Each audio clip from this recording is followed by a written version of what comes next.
Guys, let's start with this. We had an email from someone who's researching COVID-19 in Houston, Texas. Her name's Bonnie, and her boss is the dean at the University of Texas School of Public Health, and she sent us a little cold open that she wrote that we are going to read right now. So huge shout out to Bonnie. Thanks for doing what you're doing. Absolutely. And I can't believe Thank you, Bonnie. You took the time to write us a little script amongst your very important work. So let's do this. Michael will be Sean, Pam will be Edwin in this script. Here we go. It's called Michael Scott and the Coronavirus. Michael Scott walks into the office. Everyone, can I have your attention? I have an announcement to make. As you all know, the coronavirus that Toby brought here is going to force us to work from home. But I have the solution. I have sprayed myself with Lysol, which will protect me and you against the virus. We can just keep on keeping on. So I have plenty for everyone. Michael, who told you that? Well, Dwight did. Michael, you know Lysol is not intended to spray on the human body. It is for solid surfaces and should be kept away from children. Why do you think that, Pam? Michael, hand me one of the cans. Look, right here on the can, it shows you that it's for the kitchen, bathroom, and home surfaces. Michael takes the can from Pam and starts walking to his office, shaking his head as he murmurs, Dwight, you idiot. I have to make some calls. Oh, Michael. And scene. Good job, guys. Shout out to Bonnie. Thank you so much. Thank you, Bonnie. Much. Beautifully written. Yeah. Hello and welcome to the Michael Scott Podcast Company, a show for fans of The Office by fans of The Office. I'm your host and J. Crew model, Sean Roney. I'm Edwin James, Coordinating Director for Emerging Regions. And with us, as always, our producer in the warehouse, Mr. Alex Ward. Am I scared of getting hit in the face? No. Everyday weirdos pay dominatrixes hundreds of dollars for that very privilege. I'm scared I'm going to love it. Let's do this. Let's do this. Every week we get together. No. Every week we get together and talk about our favorite show, NBC's The Office. This week, today's topic, Season 6.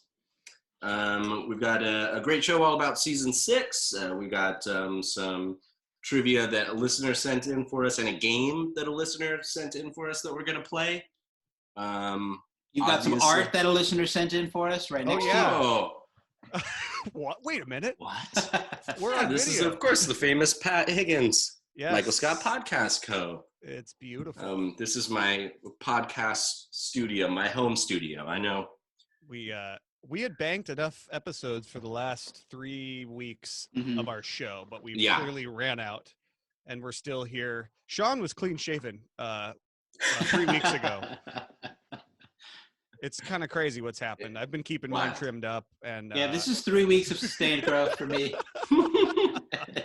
It's So we're all looking rugged, boys. Thank you. usually around the same table, but we're of course in our separate places right now. That's right. And since we're already video chatting, we figured we might as well record this so you can watch this online if you're only Hopefully, listening to it on your. If we figure it out, but here we are. But yeah, Season 6 is a nice. It's been a while since we did Season 5, right? It's been like. Yeah, it's been quite a while. Yeah. We started moving very fast through the season, so we took a little break. But I'm very excited to dive into Season 6, rich with story arcs, and one of my absolute favorite seasons for sure. it's a great season. Great analysis. Apt. Rich. No, it really is. There's a lot going on. Looking back at how many storylines happened, for sure. Season 6, showrunner Paul Lieberstein. Of course, Toby Flanderson. 26 episodes. It aired from September 17th, 2009 to May 10th, 2010. This is a very exciting season. We got Jim as co-manager. We got the Niagara wedding. We got the delivery. We got Sabre, Joe Bennett, Gabe Lewis, Donna, Holly, Helen, Isabel, Scott's Tots. My favorite episode, Murder. Helene. Oh, shoot. I wrote Helen. Okay. Who did this teleprompter? Yeah, dude, that's a great. There's a lot. There's a lot happening. Looking at the ratings, if you just look at the ratings throughout this season, on Wikipedia of like how many people were watching at the time. It's crazy how much more like the wedding and the delivery are above everything else. Like it's like even Such six an seasons event. in, it's like the Jim and Pam stuff is what everyone cares about the most. You Like, can those imagine ratings crushed the them. NBC promos at the time where it's like, Mhm. this week on The Office, it's Yeah. finally time, you Yeah. know, dum, Right. dum, da, dum, dum. And then they cut to something that Michael does, you know, yeah. Yep. Totally. It's great. We get to see Jim and Pam get married, and then we never have to worry about their relationship ever again. I love that. There's no drama between them for the next 3 seasons. It's perfect. Wait a second. Yeah. I mean, I think this is. I'm really excited to dive into these story arcs. We're going to talk about Michael, of course. This is a great season for Michael's love life, and if you haven't listened to our Michael Scott's romantic life podcast episodes, I think we did 2 of them. There's you have to go back and check those out. We've even done an episode about the Niagara episode and the delivery, so we might not go as in depth there, but we'll talk about Jim and Pam, of course. Dwight. That's one thing that came up as we were prepping the show, was just that we've already kind of taken a dive into some of these topics before. Like Sean mentioned, the individual episodes, also Sabre in The Office. Yeah, so that's right. I think we're going to take a slightly different angle, looking at it through the lens of the characters. And I'm really excited to dive right in. I think we should start with Michael Scott. At the top of this season,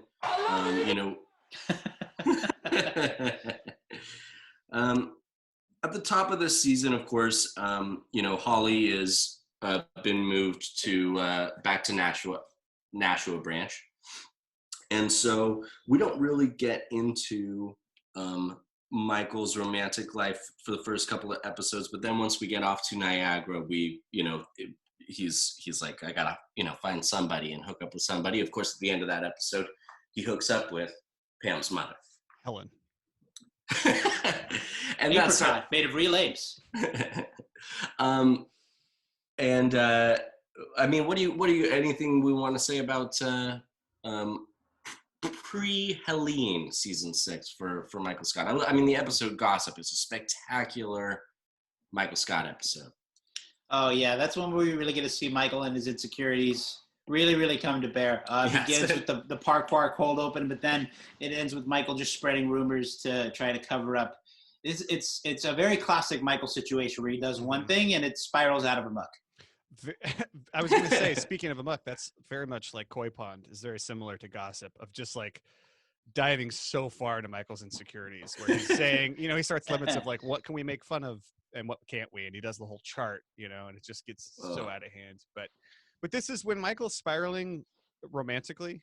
That's when he's at his lowest. Like, I feel like that's when he's the most vulnerable, because since the end of season 2, he's had something going on, and here he's just like, oh my God, the love of my life is gone. And I'm dating coworkers' families. I'm asking out people I'm meeting at bars. He's just like, he's all over the place. Once he sleeps with Helene, begins a slippery slope of downward for Michael. Yes. When I say he asks someone out at bars, by the way, I mean he's asking someone out at a bar that he meets while he's on a terrible date with someone else tries to set him up. Like, he's just a mess. Yeah. That's right. And I mean, that is crazy. I almost forgot to include that date that when they all go out. Is that in season 6 here? No. In Happy Hour? Happy Hour? Happy Hour? Yeah. Julia. Oh yeah, it is. Here it is. There's a line in the episode is, I think it's The Lover, Double Date, excuse me, where Michael says, I used to think that I was going to marry Holly, but now I don't really know now it seems like I might marry Helene or something like that, right? Right. He actually acknowledges that, I'm getting the line wrong, but he acknowledges that he's probably not going to end up with Holly at this point. That's kind of where he's at. And for someone who is a hopeless romantic throughout the show, he feels a little more hopeless this season when it comes to his love life, even though we do get to see him, have a relationship that it begins to trend successful with Helene, and then he tanks it. Who is Kafkaesque. Right. So like at first we're like, so with Helene, it's like at first it's like, you're just like, well, this is doomed. I mean, we have the whole episode about, Pam finding out and just how we all know how that went. I think you're going to want to check the dates on these. But that episode where they go out for Helene's birthday, and it's like there's just a minute where you're like, oh, this is going really well. And then Michael just torpedoes it. So and it only gets worse after that. Happens with Helene, happens with Julia, same thing. Hey, when he tries to break up with Helene by playing off of Pam, where he says, I have to consider Pam's feelings. And she says, right. Michael, it was hard at first, but now I kind of see how you guys fit. Like, and I hope you will be as gracious during this next part. I mean, I think that's a great point that Alex brought up about at the beginning of this season. It seems like we've kind of said goodbye to Holly, or at least Michael has. And we just watch Michael go through all these ups and downs this whole season. And it ends with Whistleblower, with him and Joe Bennett in the private jet, and him bringing him. I have a lunch date with the chief of police, and I mean, he's reflecting on his year, which hasn't been blockbuster financially. His blockbuster stock is way down. Hey, we're all in the hole now, Michael. It's all good. But him bringing up Holly in that last episode as the cap to the season is such a crazy, like, at the start of the season, it was like, oh man, that stinks. We said goodbye to Holly. Seemed like they were really good together. And then here we are at the end of season 6, and it's like, she's coming back. That storyline is not done. Would you say that's like the A storyline of the whole season? Is Michael's romantic thread, or would it be Jim and Pam's? I mean, there's a lot. I don't know if there is an A. I think the A storyline might be the success of Dunder Mifflin, because that's what drives the action, Right. And then Sabre comes in, I don't know, back third the season. And I think one thing that moment in the season finale kind of plays off is that Joe doesn't have the history with Michael that David Wallace did. She doesn't have the insight or the understanding of how it went the last time that Holly was in Dunder Mifflin. Right. Or in Scranton, I should say. But yeah, I think that's the major overarching storyline, is Dunder Mifflin going bankrupt, getting sold, and then Sabre coming in. But it's hard to say what the main storyline is. It just feels like that is the most, that drives the most action. So. It does. I mean, yeah, and like you said at the end of like the Joe Bennett just saying like, I'll see what I can do. Is Michael's face in that moment is sort of, that's the culmination of the season. It's like, I've been searching high and low for everything I had with Holly and I can't find it. And then Joe Bennett offers that to him. And it's like, oh my God, that just sets up the end of his time on The Office in season 7 beautifully. Absolutely. Yeah. I think, have I slept with a woman? More than one? Less than 3. That is not current. Have I slept with a woman? More than one? I think as far as Michael goes in this season, I think it's also important to look at him professionally as well. I think early on we get the promotion with Jim as co-manager, and it really plays on a lot of Michael's insecurities when he almost tanks Jim's interview or his idea. And then later when he has to work side by side with Jim. And then we get to see Michael's success. He's sort of propped up during the shareholder meeting episode. Totally. For example, he's got to deal with, Sabre coming in as his new thing. So there is an area of development, which is Michael being good at his job, being very insecure and kind of tanking things. And then at the end, trying to find a home with this new company. I gotta say, I think I understand that, like, there's kind of something driving, like, there's a story arc that affects all the characters, which is Sabre buying out the company and that corporate arc. But I think that Michael is definitely like the hero story arc. Like that is like the focus of so many episodes, the emotional focus of so many episodes. This was a very Michael heavy season for sure. Yeah. And that coupled with Jim and Pam's relationship. I mean, those two things drive the whole show, with basically Dwight running point guard between those two camps. Like that's sort of how the whole show Right. has worked and continues to work. And so, and especially with having them get married and have a baby, I mean, another massively huge part of the story that's filled in this season. Like I was saying, it's just like, of course those are the most viewed episodes. That's a beating heart of the show. So yeah, I think and then the way they twist that together with Michael and Jim as co-managers kind of makes for a really, really unique season. You kind of come off season 5, which is so much as the Michael Scott paper company arc. And by the end of True. season 5, and then Holly, right? And then by the end of that, it's like Holly's gone, Dunder Mifflin's stable again. Season 6 tears it all down again, and then has to rebuild it back up. So it has this weird space between season 7, which then is sort of the exit of Michael Scott. So it's like, Well, that's a great point too. I mean, it is important to think about this season in terms of kind of knowing that Michael Scott is leaving next season, which I think he knew and everybody knew working on the show. So it was sort of this really rocky season for him romantically, so that they can be like, okay, now that that's done with, we can start to kind of coast downhill here a little bit. We're going to bring Holly back next season. We're going to, all the pieces are going to start falling into place because he's been through this kind of tumultuous season. So I think it's not, they could have just as easily given us Holly and given us Michael Scott finding love, but they really put him through the ringer first. And I think that's really important for how great season 7 is and how great that storyline is when Holly comes back. I think it's interesting in this season that Jim and Pam have these big milestones, but to a large extent, it seems like they are very much okay. I actually really enjoy a lot of scenes where they can just kind of interact and bounce off each other, and they're talking through things in their sort of day to day. Like I'm thinking of when they pitched Donna for the sales call, and they're talking about the Schwab guy told us to treat every sale like a big sale, right? Or when Pam is trying to decide if she should say that she told someone about the Sabre printers, right? And Jim says, "Oh yeah, that's good. Get all the bad ideas out right away." Yeah. Yeah. Or also when we just sort of get insight on a conversation we don't see on screen after Pam slaps Michael, and they're walking away, and Jim and Pam's like, "You were right. I don't feel any better." And it's like they talked about that. We get them after their when they come back from their honeymoon, and they have the inside joke, Frankenbeans. Okay. We get some just kind of nice little Jim Pam things are working. The other one that I really love is they're talking about Jim yelling, and Pam says, "You don't yell."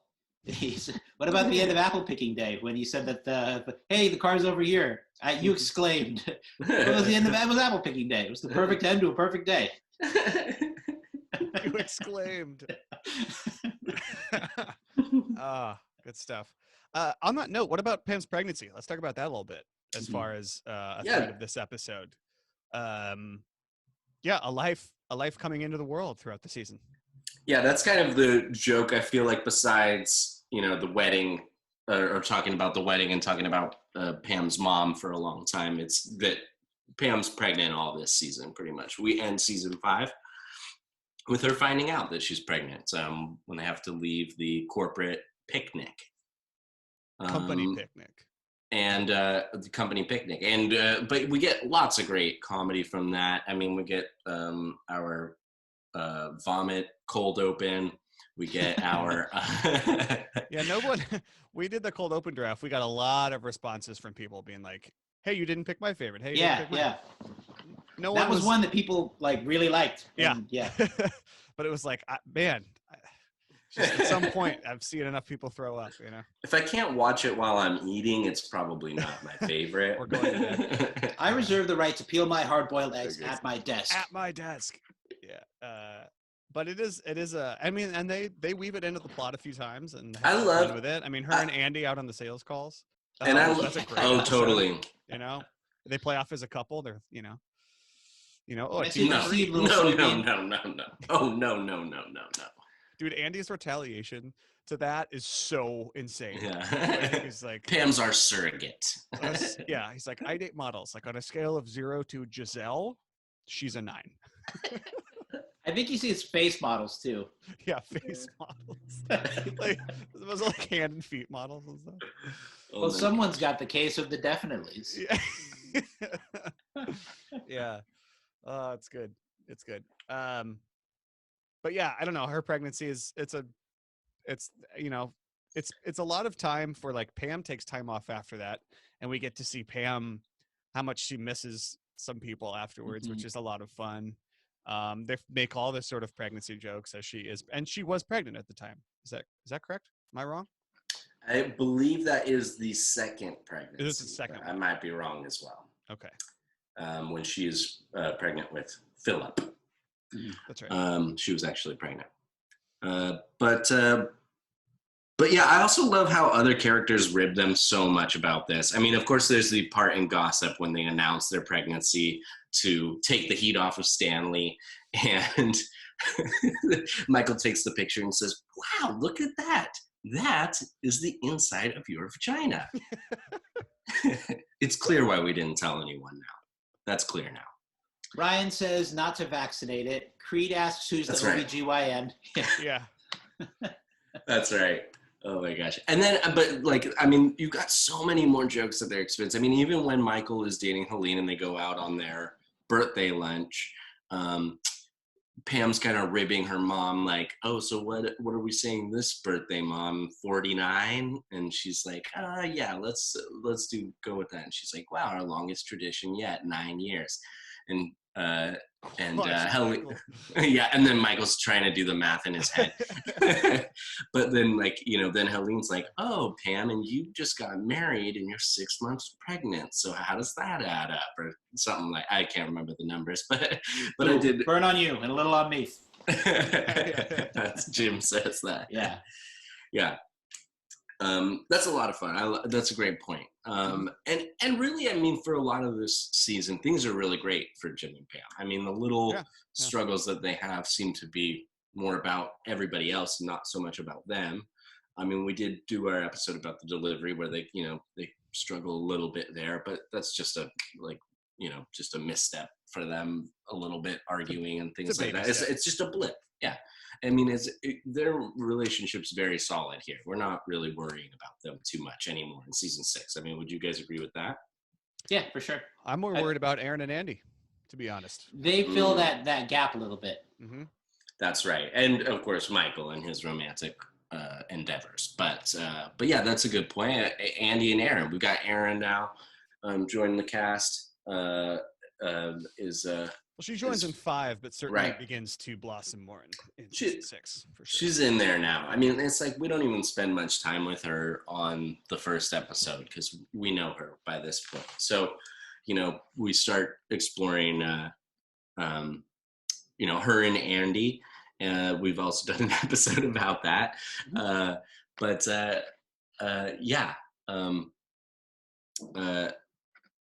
They get a lot of the will they, won't they tension with Andy and Aaron in this season, and they get a lot of bang for their buck for it because both of the characters are so oblivious to the signals that the other one is putting off, which I think is really funny throughout the whole season. So as Andy says, the ball is definitely in her court. It's a JV version of Jim and Pam, where they're just like, they don't really know what's going on as much on the field. They're just they're not ready for varsity yet. They don't have the kind of insane chemistry that Jim and Pam do. But it works. Like, I do find myself wanting them to get together. They do seem like a great fit. But unfortunately now I'm tainted knowing what happens later on. So it's almost like I don't even want this to be happening when I rewatch season 6. It's like, hey, in the context of season 6, I think it's a great piece of it. It adds a ton of color and dimension, and we get some additional development for Andy and Aaron that we don't get in other seasons, really. I think we get to see Andy and Aaron's first date.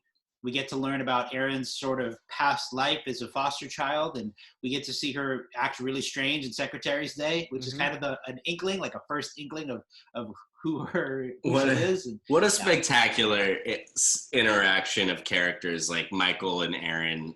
Like, that is such an important episode for their relationship as that develops, very quickly between now and the end of season 7. The kind of But, character who's so oblivious and absent-minded that Michael thinks she's a rube. That's it. That's exactly the joke. Next level. Did you have a favorite age? And I love too that like this is maybe the first time that we're kind of taking Andy's character a little more seriously. Would you agree with that? Maybe. I mean, he's been a joke for 3, 4, and 5 pretty much up until this point. Like his relationship with Angela, we know that he was like, you know, the fool that whole time. I mean, he was, you know, just kind of an annoying, pestering. Well, this is season 6 is the first time Andy's search for happiness feels real, because exactly, like you said, the whole time with Angela, it's a sham, and everyone knows she's with Dwight, and it's like he's just this dumb stand-in for Dwight. Like, but yeah, this is the first time we see him actually having any sort of real, like, success in terms of something that would actually be good for Andy, and he knows it. And I mean, kind of similar with Aaron too, and it just it like you said, it's like these school children of this crush behavior of like, well, now maybe I'd see if she's into me, and now it's her turn, and it's this handoff, and you're just like, can someone just have a casino night and pull a kiss here, get this thing going? But you know, takes its time, and yeah, like, I think that's a good point, Edwin. It's like you need a bit of romantic intrigue in every season, something to keep it going. And so I love the way it rounds out near the end of the season with Happy Hour, where they're trying to Andy keeps saying, I don't want drama, you know. And then at the end, Aaron just says, you're a total drama queen. You love the drama. You know. So they I do. Yeah. That's a really fun one.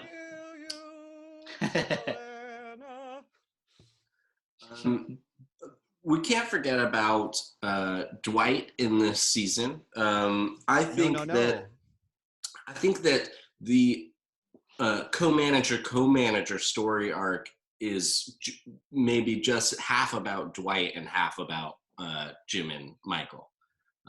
That is just such a great source of comedy, watching Dwight try to bring him down. He's got his listening device in the Mallard.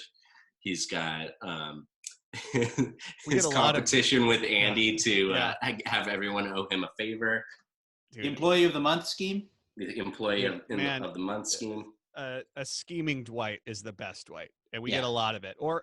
Or investigator Dwight is the best Dwight. I mean, we also get him when Michael sends him to investigate, you know, if Dawn is cheating on him or not. You know, we like take the cuffs off of Dwight and let him work, and it happens a lot throughout this season. That is such a spectacular Dwight episode.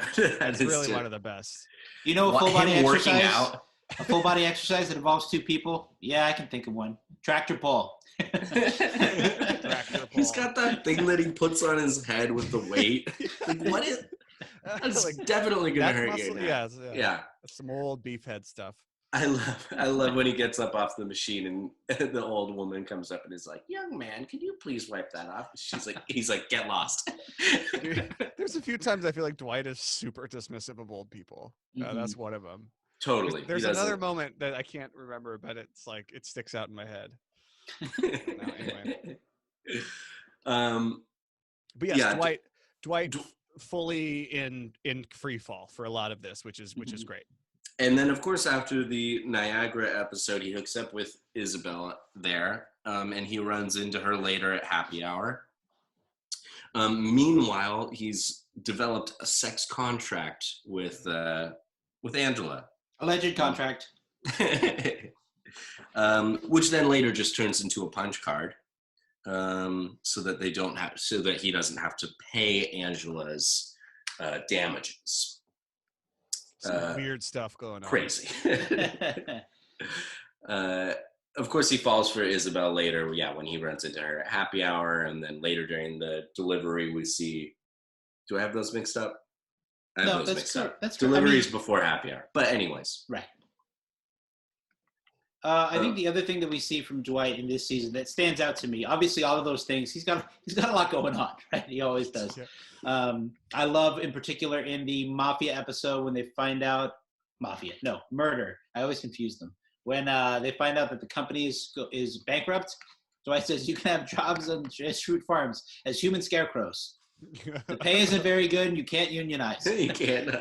But the thing that stands out to me from this season is in the new leads episode when Definitely. Michael and Dwight go to look through the dump to try to find the new leads. And Dwight kind of acknowledges, or for the first, Michael says something like, there was a time when you would have been amazed to walk through the dump with me. And they kind of air out their dirty laundry about their relationship and co-managing and assistant to the regional managing and how Dwight feels like he isn't going anywhere. So I felt like that was a really important moment for the two of them. Totally. Definitely. Oh, one last Dwight investigation this season is, of course, in the meeting, investigating Daryl's workers' comp claim. Oh, yes. Spectacular Dwight and Toby storyline, which we don't get very often. Dwight, Toby, Daryl, which is an interesting trio. That is a brutal episode for Dwight because, I mean, he goes through the whole investigation. He basically gets kicked off the porch by Daryl and his sister in this really humiliating way. And then immediately finds out that Jim and Michael are going to be co-managers, and Dwight is not a part of the club, and it's just tough for Dwight. All just bad things all around. He's got that talking head where he just looks at the camera and screams. I love Primal. the Dwight moment where it's right when they do the employee of the month. Excuse me. It's when they're trying to figure out how to spread out the raises. And Dwight walks around, he says, every few hundred years, there are moments where we can affect the course of events. Tick, tock. So let's go into Jim's office, tick, tock, and drag him out. So what say you? And they all say, to what? Yeah, right. Yeah. To my plan. No. What a waste of a day. I could have been growing poison mushrooms to be this high by now. They're mushrooms. They don't get that high. If there anything else about Dwight this season? No, you made a good point that he's not necessarily in the spotlight a lot plot-wise, but he's as consistent as ever. He's as crucial to the foundation of the show as ever. There are a couple cold opens in this season that just are Dwight doing his annual thing. Where Cyclops is one. The karate demonstration is another. Just every year, Dwight comes in and does XYZ, you know? Yep. Yeah. Yeah, totally.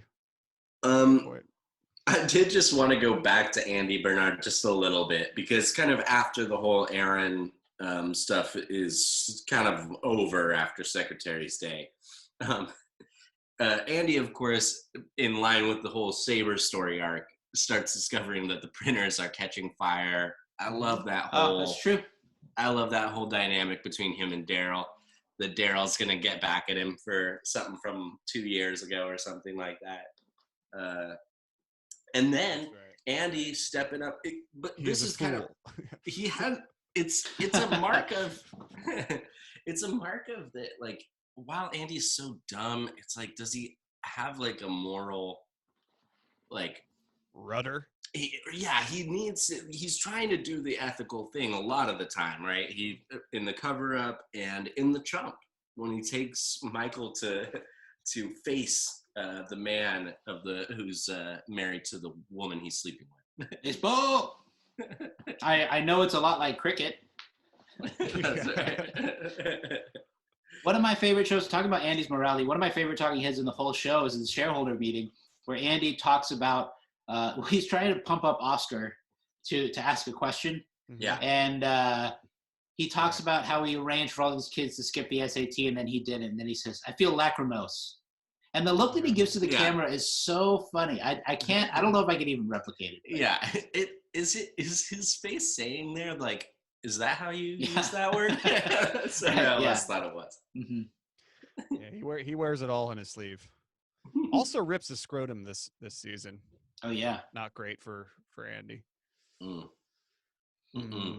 do love in the episode is the meeting where Michael is just sitting at Andy's desk trying to look into the conference room, and he says, "How are your sales?" Andy says, "What do you mean?" Oh my gosh. Busted. Busted. Because of the economy. And then Michael just doesn't say anything. Yeah. And Andy says, "I'm in this weird, flirtatious, nebulous thing with this cousin of mine." And Phyllis. Again with the cousin. I don't know, Phyllis, what does this sound like to you? I love And it. he just Hey, thinks Andy, thinks let's go Michael's hang out playing with cool. Grandma and get drunk. Ha ha. Where are you? Let's see. I mean, there's just so many other great little things that happen. I mean, by this point in the show, the ensemble is so well established, I think, is the other thing that's really great about this season. When we open with gossip and we just kind of like spend time with each and every character in a way. Everybody's got their own fake rumor about them or a real one. In Stanley's case, he's having an affair. That's such a great opening episode to the season with the interns and Would you like everything. to get a cocktail? But What's your favorite rumor, if you have to pick one from the group that Ooh. Michael says? Oh, that Andy's gay. Oh, that Kevin's just a machine being worked by a smaller person. Mine With is that Toby's a virgin.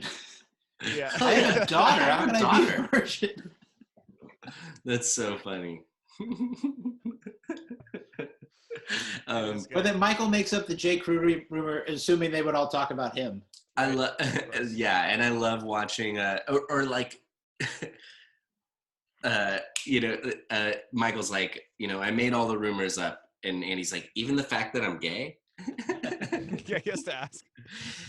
Oh gosh. I was gonna say too, along those lines, a theme for me this season is Oscar gets a lot more shine. He gets a lot more involved. Obviously, he has this whole plot with Matt in the warehouse, right, where we sort of develop Oscar's.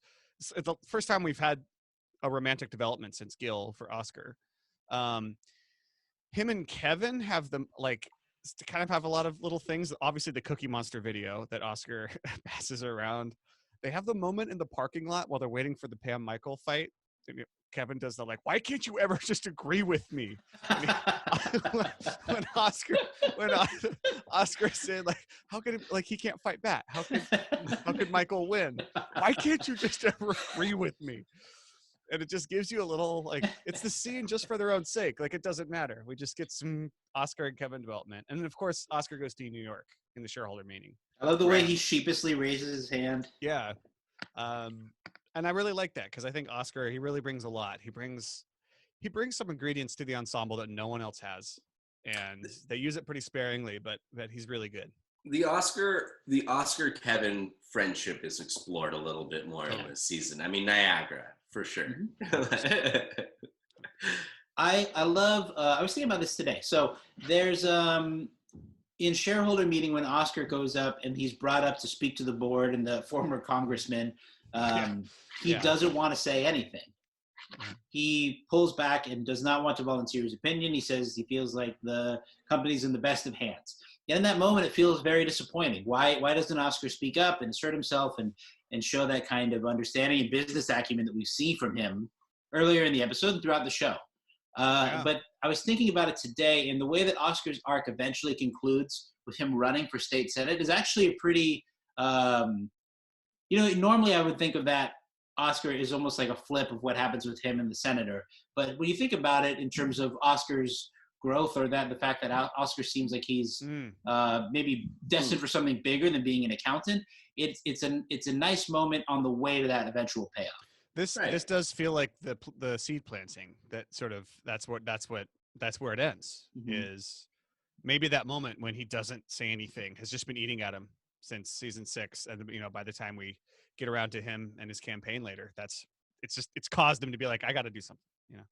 I'm glad you used the metaphor of the seed, because the other Oscar moment that I really love from this season is this plantation is running low on greenbacks. We can't pay the farmers with the manure to buy us the seeds. And the dirt, Michael, I can't. Just as you have planted your seed in the ground, I am going to plant my seed in you. What other favorite moments do you have from this season, or what did you learn rewatching it? Maybe.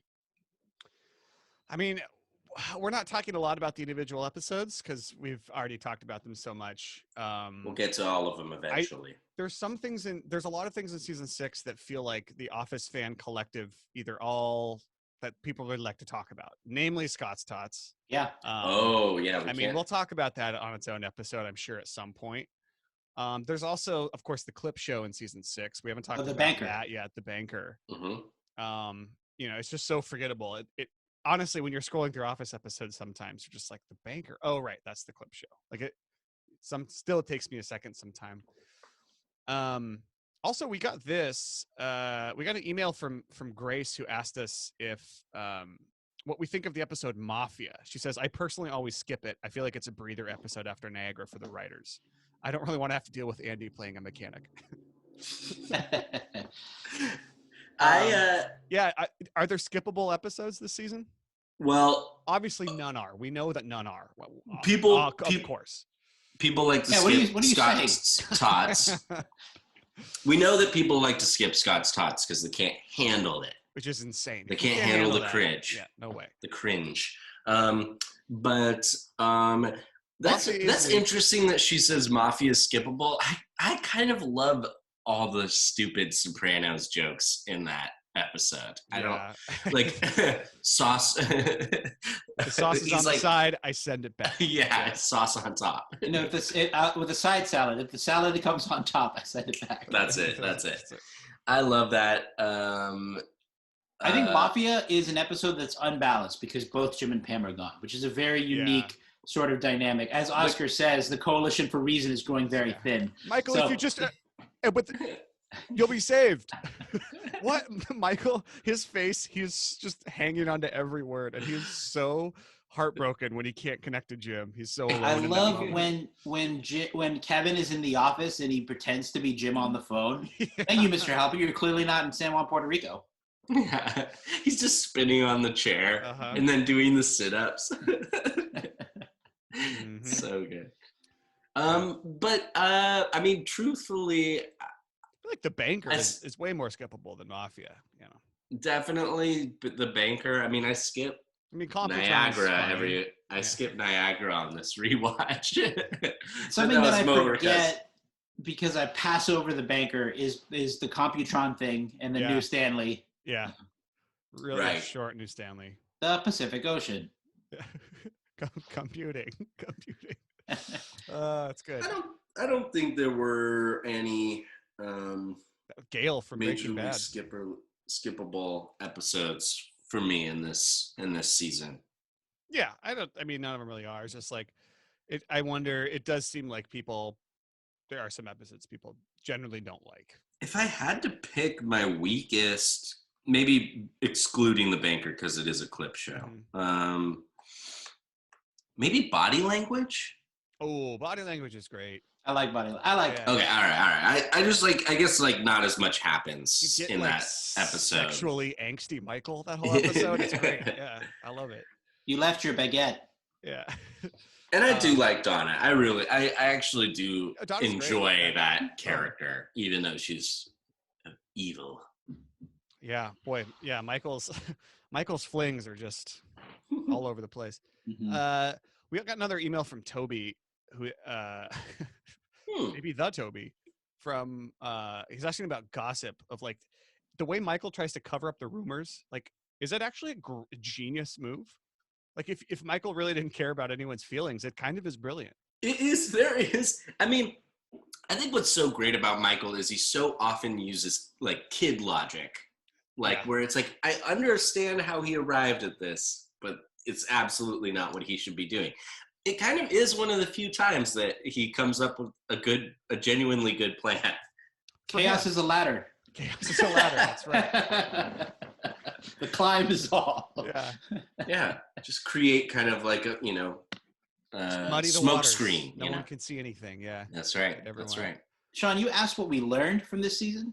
Yeah. What did I learn? I learned that a company could describe its internship as fun and exciting and have it be neither of those things.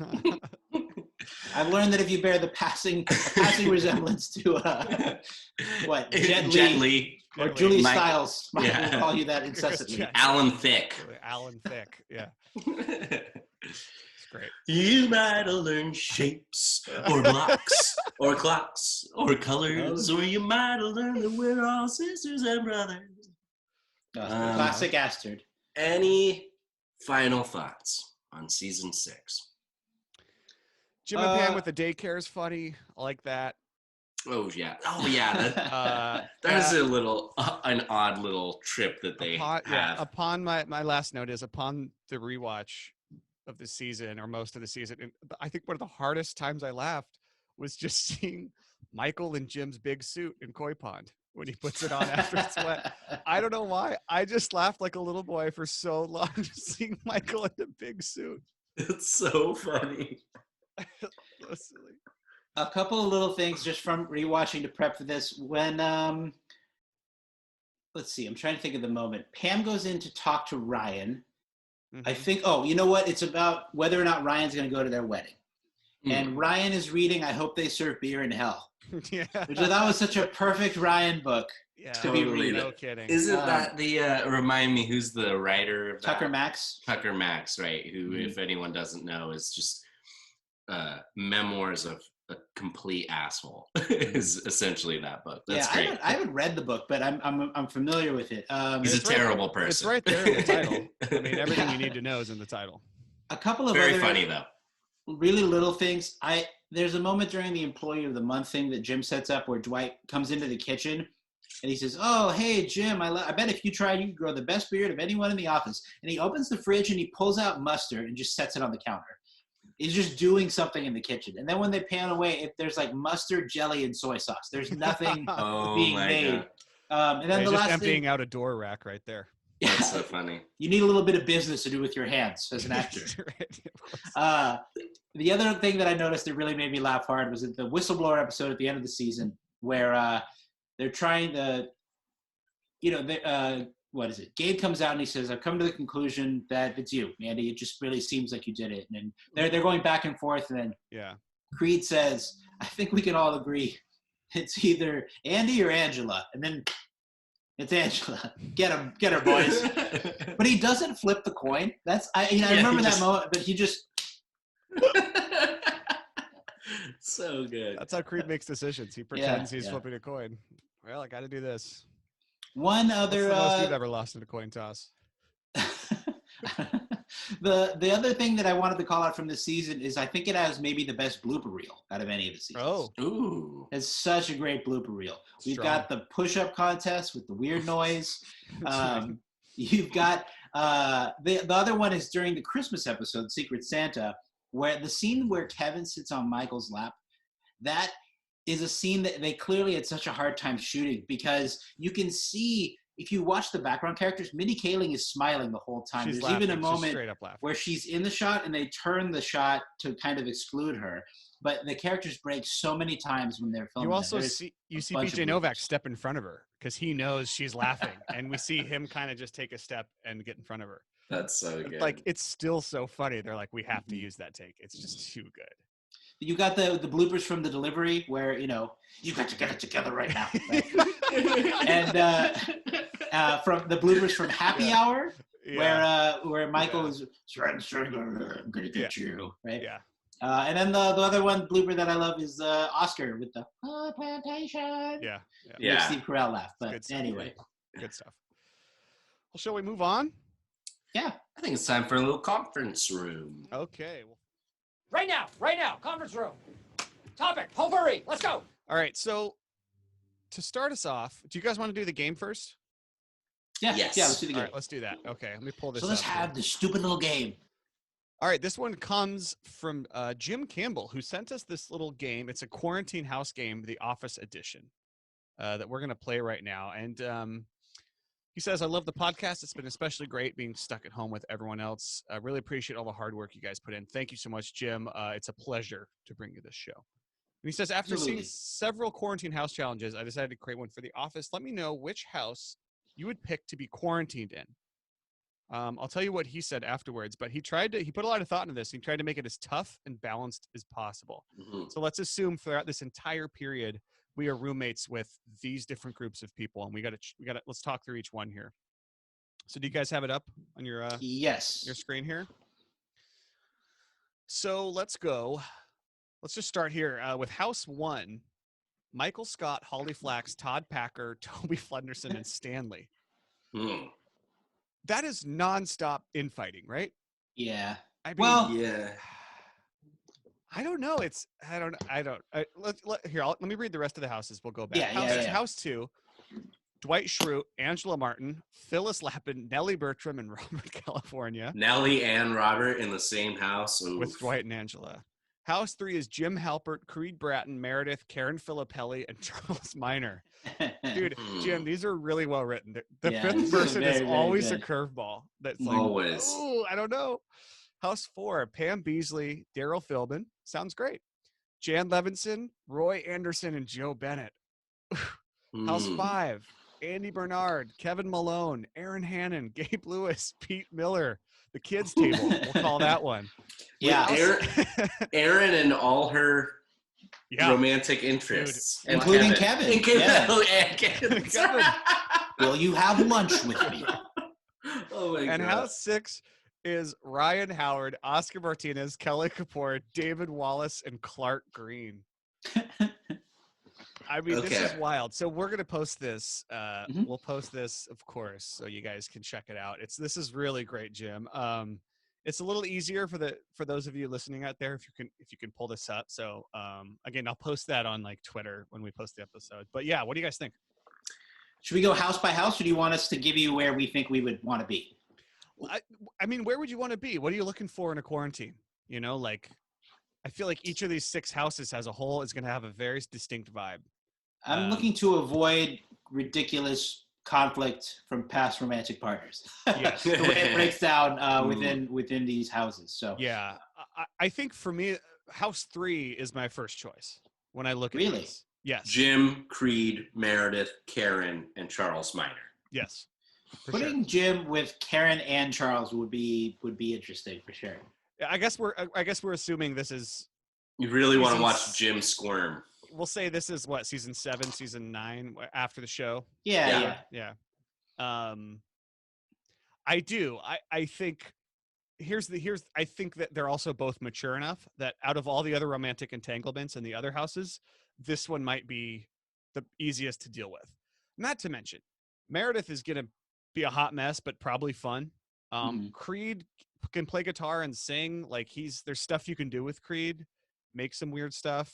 Charles Minor, when he's not at work, maybe he just wants to talk about soccer and watch old football games. You know, I don't know. I don't know who he is at home. I know he's awake. I know he's wide awake. I would have to go with house number 4, which is Pam, Daryl, Jan, Roy, and Joe. And here's my thinking. Okay. Obviously, Pam and Roy have a romantic history, but I think now they're both happy in their relationships, and now it'll all be cool. So you can hang out with Pam and do fun things like arts and crafts and drawing or whatever, or or joking around and those types of things. That's all fun. Then you got Daryl and Roy, so it's like drinking in the backyard, ping pong, drinking too much. Those are fun things. Talking about jet skis. Joe fantasy football. Joe Bennett's got stories for days, I'm sure. And Joe, I think Joe would absolutely be back there hanging out with us. Totally. But you're gonna have all those Great Danes in the house, dude. That's gonna get old. It'd be nice to have an animal around. We don't have a pet right now during the coronavirus. Yeah, but going from no pets to 3 Great Danes, I mean, I don't know. That's going to be a tough adjustment. I'm not cleaning up after them. That's for damn sure. But Roy's doing that. I like Jan too. I mean, she's in a better. She's just, maybe she would kind of keep the house in line a little bit if she doesn't. Jan. Yeah, I don't. Do you maybe think early Jan? Do you think Jan and Roy would be hooking up? Yeah. Oh yeah. Depends. Has Roy met Laura?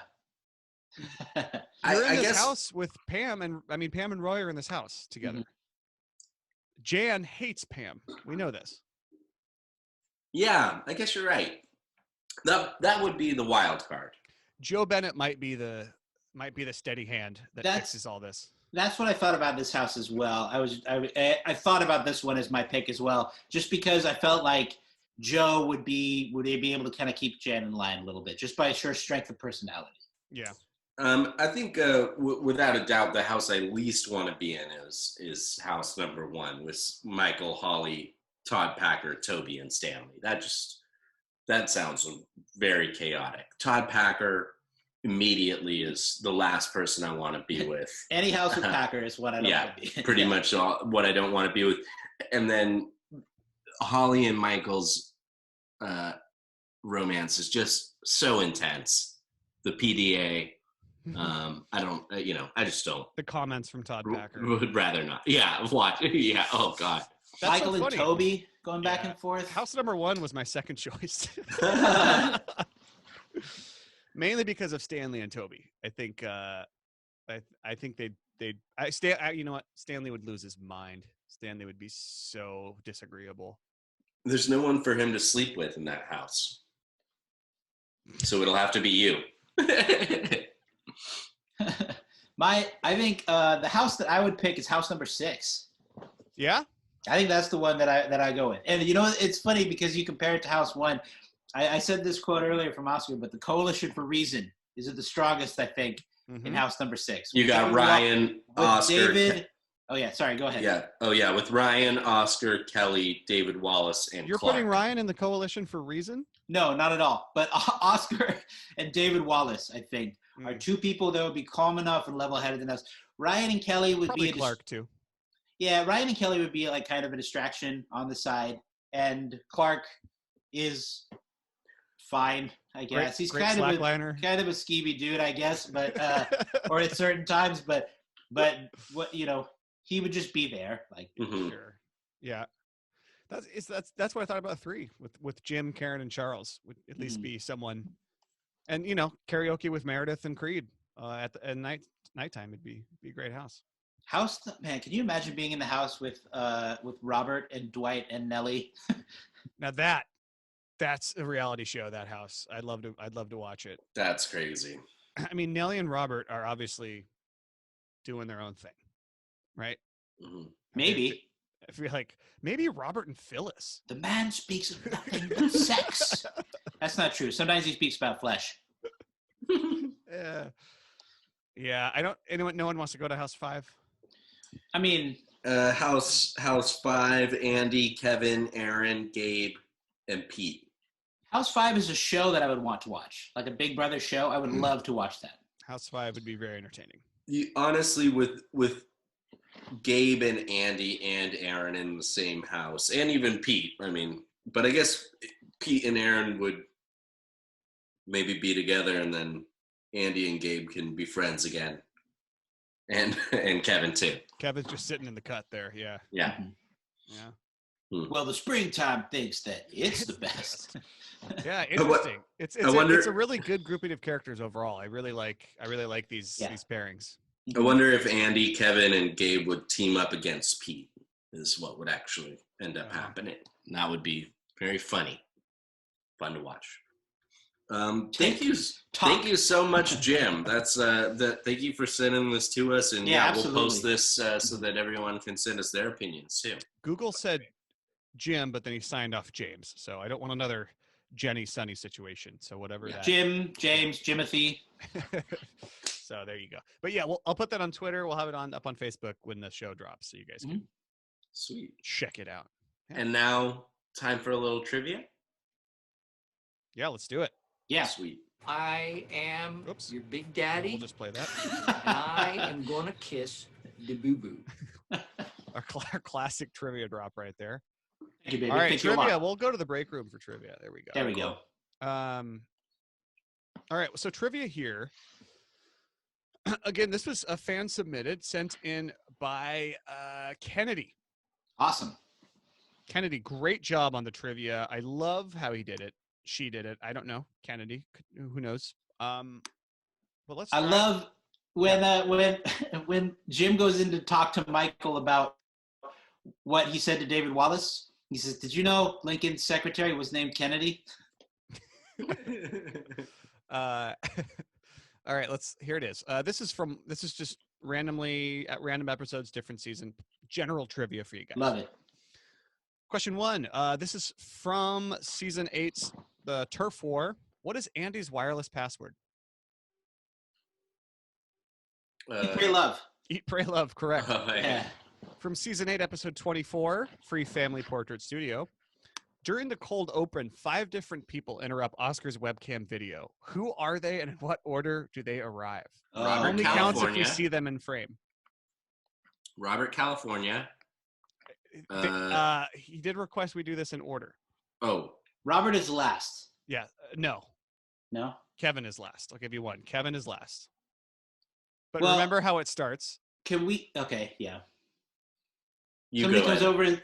over and says, "What is he doing?" Or "What are you doing?" Yes. And then I think Dwight says he's making a video Yes. to recruit Yes. younger Yes. homosexuals. Yes. And then is the first person Phyllis? Yes, it is. Okay. Very Mm. good. So you have Phyllis and Phyllis, Dwight. Dwight, And then someone. Angela. No, someone uses the camera for something else.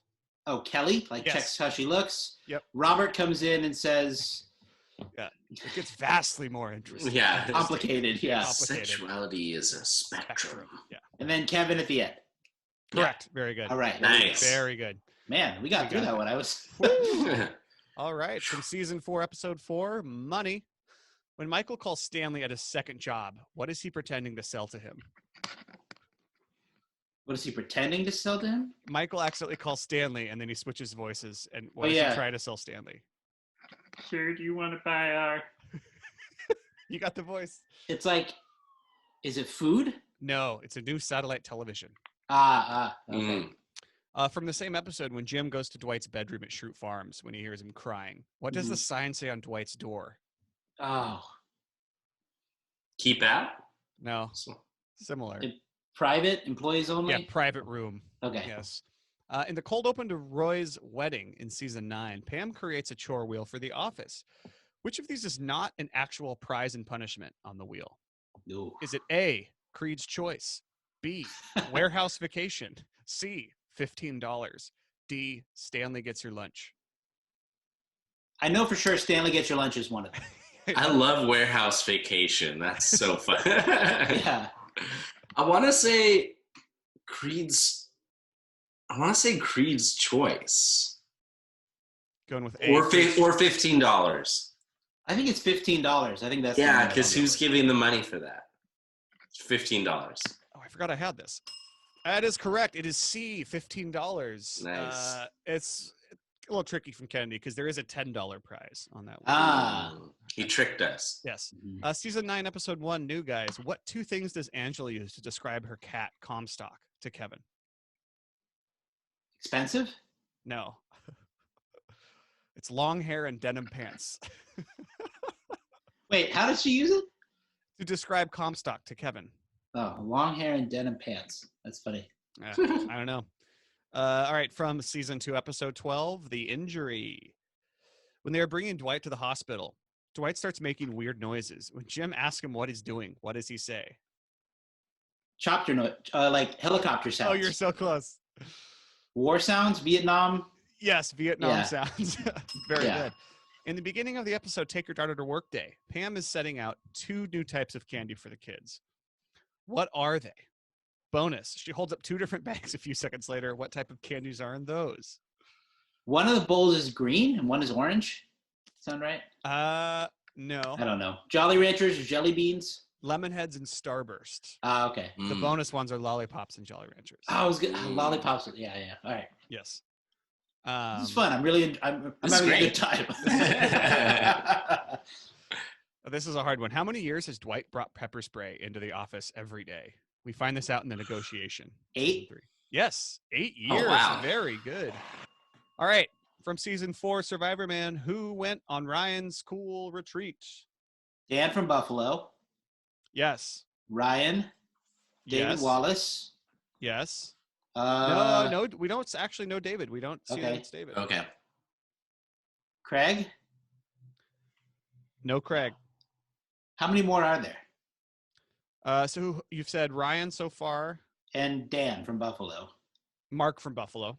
Mark from Buffalo. Okay. So there's 3 more.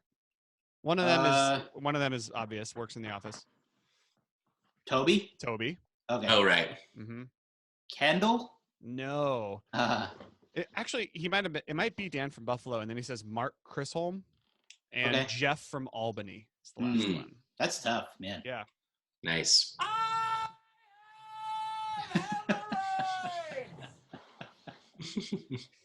All right. From season 6, the promotion.